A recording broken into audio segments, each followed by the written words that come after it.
Hi all మనకి ఇంకో కొత్త ఆపర్చునిటీ రావడం జరిగింది. సో, మనకి ఈ యొక్క ఆపర్చునిటీ కూడా వర్క్ ఫ్రమ్ హోమ్ ఆపర్చునిటీ అనమాట.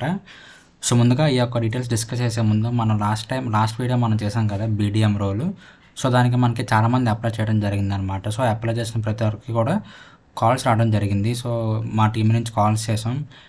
అండ్ అదేవిధంగా కొన్ని మందికి ఇంటర్వ్యూ కూడా షెడ్యూల్ చేయడం జరిగింది.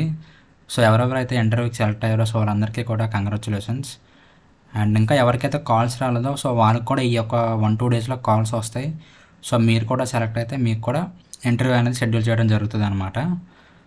సో ఇంటర్వ్యూ షెడ్యూల్ అయిన ప్రతి ఒక్కరికి కూడా కంగ్రాచులేషన్స్. అండ్ వాళ్ళందరూ కూడా మీరు ఈ వీడియో కానీ చూస్తుంటే కింద కామెంట్ సెక్షన్లో కామెంట్ చేయండి. అండ్ అదేవిధంగా కాల్స్ వచ్చిన వాళ్ళు కూడా కామెంట్ చేయండి.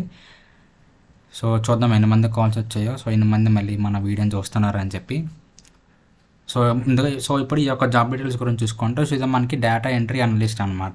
ఓకేనా. సో మనకి మెయిన్గా జాబ్ రోల్ వచ్చరికి డేటా ఎంట్రీ అనలిస్ట్ అనమాట. అండ్ ఇక్కడ చూసుకుంటే ఎలిజిబిలిటీ ఫ్రెషర్ అంటే మీరు ఫ్రెషర్ అయినా సరే ఈ యొక్క జాబ్కి అప్లై చేయొచ్చు అనమాట. గ్రాడ్యుయేషన్ ఉంటే సరిపోతుంది అనమాట. మీరు ఏ గ్రూప్లో చేసినా పర్వాలేదు. ఎలిజిబిలిటీ మాత్రం ఫ్రెషర్ అనమాట. ఓకేనా. మీకు ఎక్స్పీరియన్స్ ఉన్నా పర్వాలేదు, ఫ్రెషర్ అయినా సరే ఈ యొక్క జాబ్కి అప్లై చేయొచ్చు అనమాట.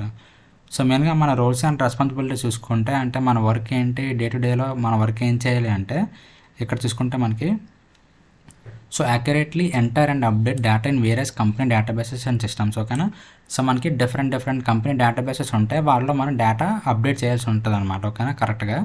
అండ్ అదేవిధంగా verify data for accuracy and completeness. ఓకేనా. సో మన డేటా వెరిఫై చేయాలన్నమాట. అండ్ ఇక్కడ చూసుకుంటే organise and maintain digital files and records. So digital files and records maintain చేయాల్సి ఉంటుంది. అండ్ అదేవిధంగా generate reports from data as requested by management. ఓకేనా. అంటే మేనేజ్మెంట్ రిక్వెస్ట్ చేసిన దాన్ని బట్టి మనం రిపోర్ట్స్ అనేది జనరేట్ చేయాల్సి ఉంటుంది అన్నమాట. ఓకేనా. సో ఈ విధంగా అన్నీ కూడా డేటా రిలేటెడ్ టాస్క్స్ అన్నీ కూడా ఉంటాయి అన్నమాట. ఇది డేటా ఎంట్రీ జాబ్ అనమాట, వర్క్ ఫ్రమ్ హోమ్. అదేవిధంగా ఫుల్ టైమ్ జాబ్ ఆపర్చునిటీ అనమాట. ఓకేనా. సో ఇక్కడ చూసుకుంటే మనకి యొక్క జాబ్ ఆపర్చునిటీ అనేది కోడింగ్ కాన్సెప్ట్స్ నుంచి మనకి రావడం జరిగింది అనమాట. ఓకేనా. సో ఇక్కడ చూసుకుంటే మనకి the role involves meticulous data management and ensuring the integrity of information within the organisation system. ఓకేనా. సో ఇందులో మీరు ఏంటంటే మెయిన్గా ఒక సెక్యూరిటీ కన్సర్న్ ఉంటుంది అన్నమాట. ఎందుకంటే మీరు వర్క్ చేస్తున్న డేటా మీద కాబట్టి, అంటే డేటా ఎంట్రీ కాబట్టి మీరు వర్క్ చేస్తున్న డేటా అనేది కూడా ఏ డేటా కూడా మీరు అవుట్ సైడ్కి షేర్ చేయడానికి వీల్లేదనమాట. ఓకేనా. సో మీరు ఏం చేసినా విత్ ఇన్ ద ఆర్గనైజేషనే చేయాలి. మీరు వర్క్ ఫ్రమ్ హోమ్ అయిపోయిన తర్వాత మీ టైమింగ్స్ అయిపోయిన తర్వాత మీరు వర్క్ చేయకూడదు. అండ్ అదేవిధంగా ఈ యొక్క డేటా కూడా మీరు ఎక్కడికి ఎవరితోనూ కూడా షేర్ చేయకూడదు అనమాట. ఓకేనా. సో మీకు అవన్నీ కూడా మీకు ట్రైనింగ్ వీళ్ళు ఎక్స్ప్లెయిన్ చేస్తారు. సో ఇక్కడ మనం ఎడిషనల్ ఇన్ఫర్మేషన్ చూసుకుంటే ఇక్కడ చూసుకుంటే వర్కింగ్ డేస్ వచ్చరికి 5 డేసే అనమాట. అంటే పర్ వీక్ వచ్చరికి మనం 5 డేసే వర్క్ చేస్తాం, 2 డేస్ మనకు ఆఫ్ ఉంటుంది అనమాట. అంటే మనకి ఓన్లీ మండే టు ఫ్రైడే వరకే, సాటర్డే సండే ఆఫ్ అనమాట. అండ్ ఇక్కడ చూసుకుంటే జాబ్ టైప్ చూసుకుంటే వర్క్ ఫ్రమ్ హోమ్ అనమాట. ఇది కంప్లీట్గా రిమోట్ జాబ్ ఆపర్చునిటీ, ఇంట్లో ఉంటే వర్క్ చేసుకోవచ్చు. అండ్ అదేవిధంగా జాబ్ టైమింగ్ కూడా చూసుకుంటే ఫుల్ టైమ్ జాబ్ ఆపర్చునిటీ అనమాట. ఓకేనా. సో మీరు ఇనిషియల్గా ఎంప్లాయ్ కింద ఉంటారు, దాని తర్వాత మీకు టీమ్ గ్రో అవుతున్న కొద్ది మీరు ఇక్కడ ప్రొఫెషనల్ టీము, మీరు టీమ్ లీడ్, సో ఈ విధంగా మీకు గ్రోత్ కూడా ఉంటుంది అన్నమాట ఈ యొక్క కంపెనీలో.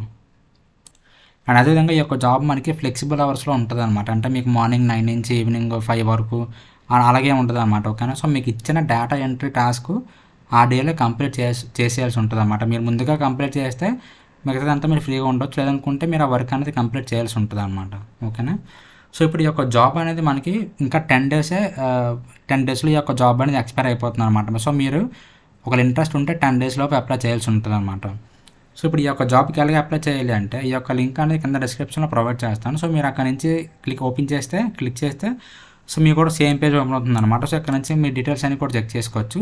అండ్ ఇక్కడ చూసుకుంటే మీకు ల్యాప్టాప్లో కానీ అప్లై చేస్తే మీకు ఇలా కింద బటన్ ఉంటుంది అన్నమాట, క్విక్ అప్లై అని చెప్పి.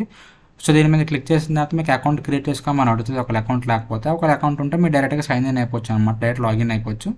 లాగిన్ అయిపోయి మీరు డైరెక్ట్గా అప్లై చేసేవచ్చు అనమాట, రెజ్యూమే అప్లోడ్ చేసి. ఓకేనా. సో ఇది ఒక జాబ్ డీటెయిల్స్ వచ్చేసరికి. అండ్ ఇంకా మీకు ఏమైనా డౌట్స్ ఉంటే కింద కామెంట్ సెక్షన్లో కామెంట్ చేయండి. అండ్ నెక్స్ట్ డే కోసం మన ఛానల్ ఫాలో అవుతున్నాను. Thank you so much.